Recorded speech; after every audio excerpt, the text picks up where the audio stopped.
what your views about our various segments, what you like and what you'd like to see more of. So send us your views to channelnewsasia.com, which is ptm@channelnewsasia.com, that is. That's right. Or you can also take a look at our website. That's channelnewsasia.com/ptm. But otherwise, yeah, drop us an email. We always love to hear feedback on the show.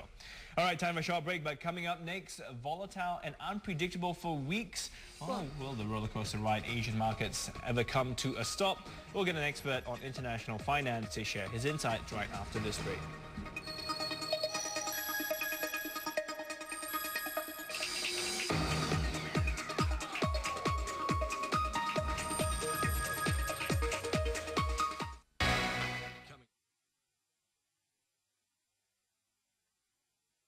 Investors in Asia as they feel the ripple effects of the U.S. subprime losses. Attention now is focused on the U.S. Federal Reserve, which meets early tomorrow to consider interest rate cuts to ease those problems. Well, despite the anticipated intervention, analysts, however, still predict that the global equities market will be in for more volatility in the coming weeks as investors remain spooked. And to help us explain what exactly is happening and the impact on Asian economies in particular is Dr. Teck. He teaches international financial strategy at the City of University of New York. Good morning and thanks for joining us. Oh, thank you for the invitation. Let's start off first. If you can just give us a bit of a clearer picture as to, this whole subprime home loan problems. Really, what is it? Well, I think you can put it as a simple problem, but on the other hand, it's a very complex problem. Simple because the fact that the fundamental drivers for people in Asia, for example, there's a parallel. There's this Asian financial crisis. But it's not the same animal. It's a different animal. It's a transformed animal. Like a virus, there's a muted version.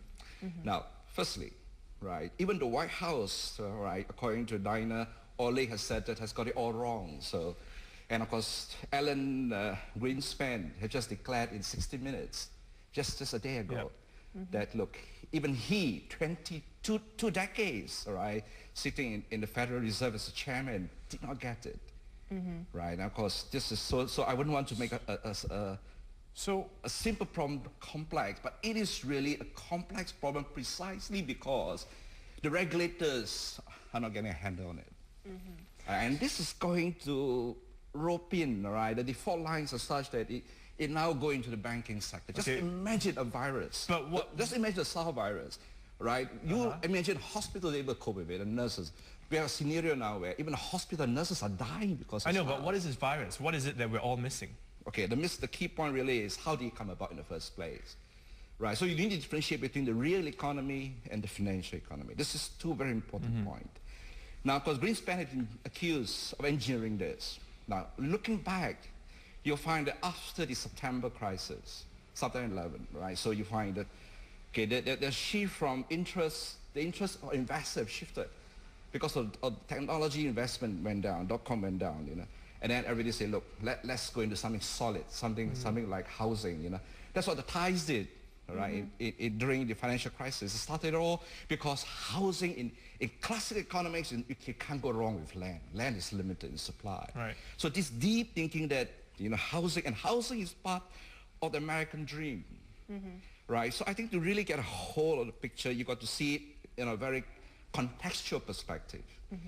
Now, of course, everybody is calling it turmoil because you look at, of all the many finance houses that got in trouble, Northern Rock is not in trouble. The word rock tells you something. Right, it's supposed to be rock, solid like a rock. That is precisely the point, because that is the latest casualty in the UK, and the subprime crisis is slowly spreading outside of the US. Us in Asia, we're worried. How will it impact us? Will it be that far-fetched? And because some agencies are coming out to say the impact is minimal on Asia, will that be remained, or are we going to see more damage done? Well, I think, I believe in one thing. I don't believe in forecasting. I believe in foresight. Now let's look at one of the richest men in the world, Warren Buffett. Now he said something very interesting in 1993. He said these financial derivatives, they are actually weapons of mass destruction. And yet he made a remark just in May, not long ago, May 2007. He doesn't see this spilling over outside the housing sector or to a larger economy. Obviously, right, as things are evolving now, that it is spilling outside even the US. All right, you find Britain now, and then France and Germany, and this is maybe Western sphere, but don't forget, all right, money has become like water. It's global. It interconnected. What will banks do when the investment houses or hedge funds do when they face liquidity crunch in their own country? They're going to liquidate all their holdings in Asian stocks. I mean, they have no choice. They've got to bring back liquidity to the home ground. So I think this is not a simple problem to predict. We have to see how it goes. And of course, behaviorism has a lot to explain. How you just imagine seeing on the TV, you see news, let's say 2-3 months down the road, especially when this teaser, the teaser 2 plus 28, right?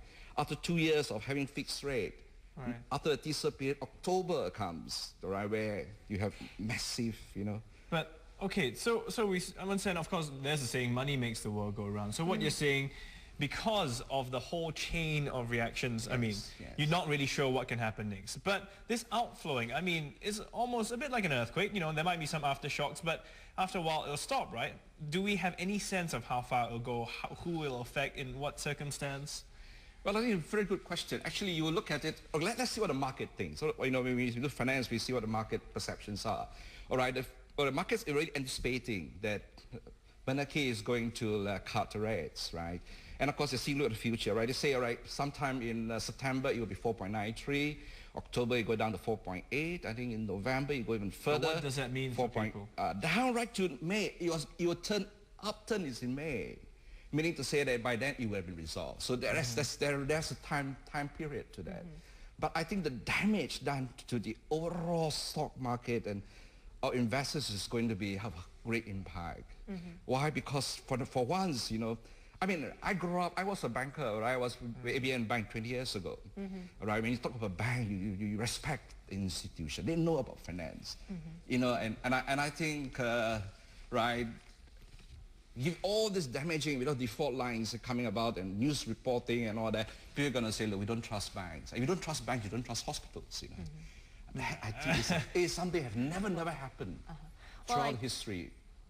Okay. Well, it is true. It's something first in the credit history, and Bear Stearns is saying in 20 years, but we'll have to wait for the Fed cut and see its impact. Well, thank you so much for coming in this morning. Thank you for the invitation. Right. We've been speaking to Dr. Fu Teck on the U.S. subprime home loan problems and the impact on the current global credit squeeze.